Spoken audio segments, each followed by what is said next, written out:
penelitian arkeologi di Kabupaten Kendal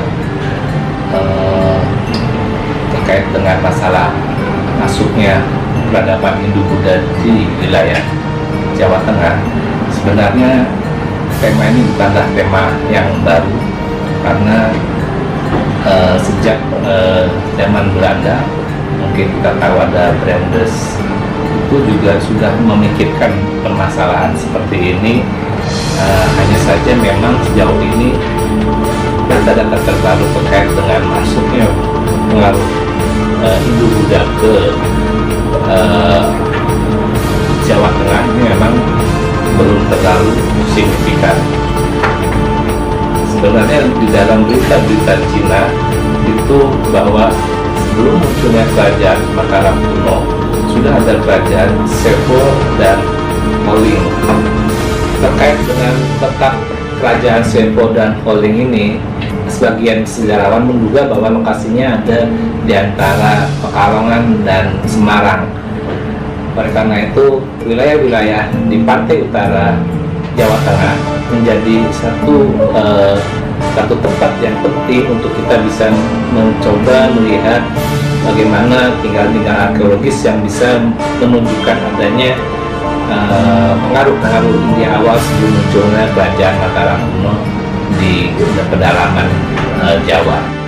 Survei arkeologi yang dilakukan oleh Pusdit Arkemas pada tahun 2012 itu kita menghasilkan sekitar 45 situs yang ada indikasi pengaruh Hindu-Buddha. Kemudian kita mulai melakukan pendalaman potensi situs-situs di Kabupaten Kendal. Maka kita memilih dua situs yang potensial, yaitu situs Tegal Sari di Kecamatan Kampung dan situs Trisobo di Kecamatan Boja. Kedua situs ini juga mewakili bentang geografis yang berbeda, di mana situs Tegal Sari ini dia ada di bagian pesisir daripada Kabupaten Kendal, sedangkan situs Trisobo dia ada di bagian pendataran hingga kaki Gunung Ungaran. Tegal Sari di Kecamatan Kampung, sebenarnya dahulu masyarakat pernah menemukan struktur bangunan dan beberapa arca yang berindikasi Hindu, seperti arca Duga Maisa Sura dan arca Ganesha, serta satu arca tokoh. Kemudian juga beberapa fragmen ornamen bangunan candi seperti antepik yang dari gaya seni arcanya dan antepik-antepik yang ditemukan itu lebih dekat kepada gaya seni Jawa Tengah. Sedangkan hasil survei kita di Candi Trisobo, pada waktu itu kita menemukan satu gundukan setinggi 1 meter di kawasan perkebunan milik warga yang posisinya memang agak jauh dari pemukiman, tetapi masih banyak ditemukan sebaran batu candi. Atas dasar itulah maka kami memilih dua situs ini sebagai yang akan kita coba cari datanya lanjut melalui ekskavasi.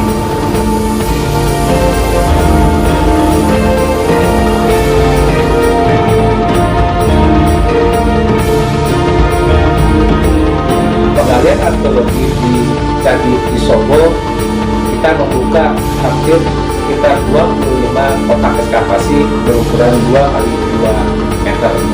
Hasilnya adalah kita menemukan satu bangunan induk yang berukuran 8 kali 8 meter yang itu dibangun atau dibuat dari batuan andesit, ada juga batuan batu pasir, dan untuk batuan isinya menggunakan batuan tupa. Di sisi timur dari bangunan induk ini kami juga menemukan satu bangunan lagi yang berukurannya jauh lebih kecil, sekitar 2,4 meter kali 2,4 meter, yang dibangun dari batu bata. Bentuk seperti ini memang cukup menarik, di mana satu bangunan induk dibuat dari batuan andesit, sedangkan untuk bangunan pendukungnya itu dibangun dari batu bata. Dari tinggalan yang kami menemukan bagian kaki candi, tetapi sebenarnya ornamen bangunan lainnya itu kami temukan hampir cukup lengkap, dari mulai bagian kaki candi, tubuh candi, dan bagian atas candi. Hasil penggalian juga kami memang menemukan sisa bangunan candi hanya tinggal bagian kaki, tetapi dari segala temuan lepasnya kami juga menemukan bagian-bagian ornamen candi yang lebih mungkin dari bagian kaki candi, dada candi, dan atas candi. Bagian atas candi misalnya kami banyak menemukan seperti kemucak yang secara gaya seninya itu dekat dengan candi-candi Jawa Tengah seperti Candi Prambanan atau Candi Barong. Artinya kalau dipetanggalkan mungkin sekitar abad ke-9 Masehi. Yang menarik juga dari temuan di Candi Trisobo ini, setelah kami melakukan analisis carbon dating untuk bata-bata yang ada di sebelah timur dari candi utama, ternyata dipertanggalkan sekitar abad ke-14. Artinya ada satu periode yang cukup panjang dari mulai candi itu dibangun dan dimanfaatkan, ya ini sekitar abad ke-9, kemudian ada penambahan pada candinya itu sendiri sampai sekitar abad 14. Ada kurun waktu sekitar 5 abad lamanya candi ini telah dimanfaatkan oleh masyarakat pendukungnya. Yang kedua juga menarik bahwa ketika perpindahan pusat kerajaan ke Jawa Timur, ternyata hal itu tidak mempengaruhi masyarakat di Trisobo untuk tetap eksis tinggal di wilayahnya. Satu dugaan yang sangat besar karena memang daerah di sekitar Trisobo ini sangat subur dan mendukung untuk kegiatan pertanian, sehingga saya kira aspek pertanianlah yang membuat masyarakat di pendukung Candi Trisobo ini masih tetap eksis sampai abad 14.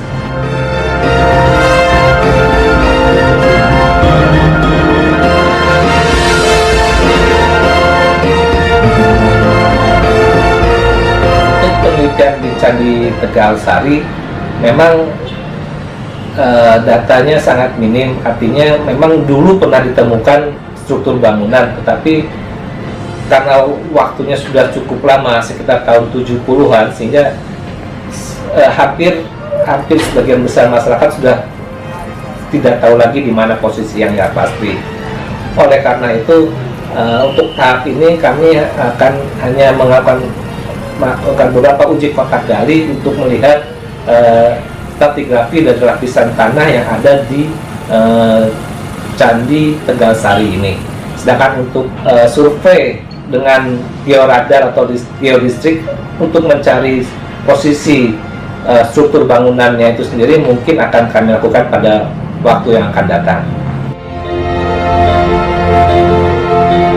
Kita kalau melihat stratigrafi dari 2 kotak uji atau geotrends itu atau TP test pit gitu ya, memang untuk melihat seluruh luarnya itu masih agak sulit ya.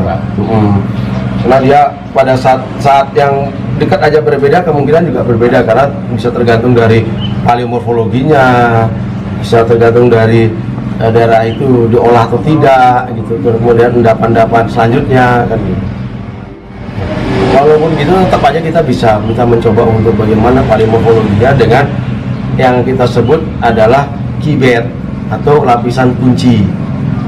Nah, kita tadi bilang kita memperkirakan tadi kan dekat dengan pantai ya.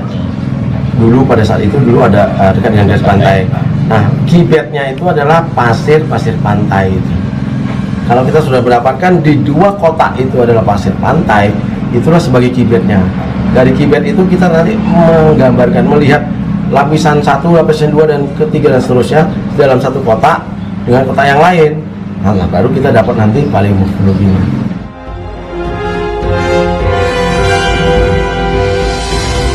Beberapa kesimpulan sementara yang bisa ditarik dari kegiatan penelitian kami ini untuk situs candi yang Trisobo, secara arsitektur itu memiliki kedekatan dengan candi-candi yang ada di sekitar Ungaran seperti Gedung Songo, karena melihat dari profil kaki candi yang masih tersisa di Candi Trisobo itu dekat dengan profil untuk kaki candi di Gedung Songo. Tetapi juga perlu kita ketahui memang pada saat itu Prasasti Kuti sudah menjelaskan bahwa Gunung Ungaran memang tempat tinggal para dewa untuk pelindung daripada kerajaan Mataram kuno, sehingga memang Gunung Ungaran pada saat itu sangat disucikan dan menjadi wajar kalau pemukiman ada di sekitar kaki Gunung Ungaran, termasuk untuk Candi Trisobo ini. Dan untuk candi utama candi yang digunakan untuk masyarakat yang lebih luas, kelihatannya memang Candi Gedung Songo tersebut. Sedangkan Candi Trisobo mungkin digunakan untuk masyarakat level Wanua atau desa yang dia tinggal di sekitar Trisobo.